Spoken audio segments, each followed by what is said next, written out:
Magahi recording studio Samastipur Sheikhpura. तोरे मना हलियो दुनिया अपन, तू ही हनी हमर जान गे, आगे तू ही हनी हमर जान गे। पहचानियो नहीं तू पाबही अपना प्यार के गे, आगे काहे तोड़ पाबही अपना यार के गे।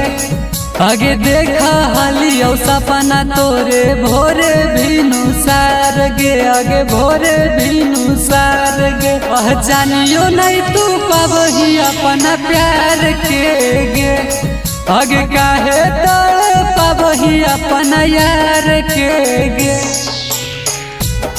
पहचानियो नहीं तू पाबही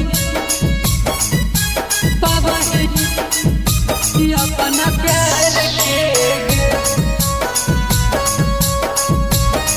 आगे काहे तोड़ पाबही अपना यार के गे।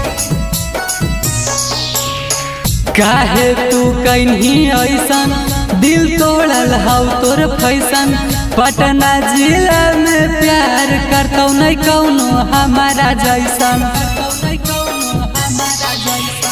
काहे तू कहीं ऐसन दिल तोड़ल हाउ तोर फैसन, गया जिला में प्यार करतौ नहीं कौनो हमारा जैसन। आगे हमारा छोड़ के जाही एक दिन करम ही इंतजार गे, आगे करम ही इंतजार गे। पहचानियो नहीं तू पाबही अपना प्यार के गे, आगे काहे तोड़ पाबही अपना यार के गे। पहचानियो नहीं तू पाबही अपना प्यार के गे, आगे काहे तोड़ पाबही अपना यार के गे।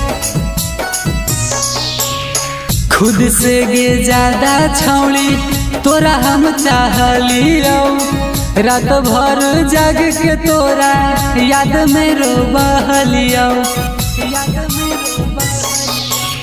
खुद से गे ज्यादा छौड़ी तोरा हम चाहलियो, रात भर जाग के तोरा याद में रोबहलियो।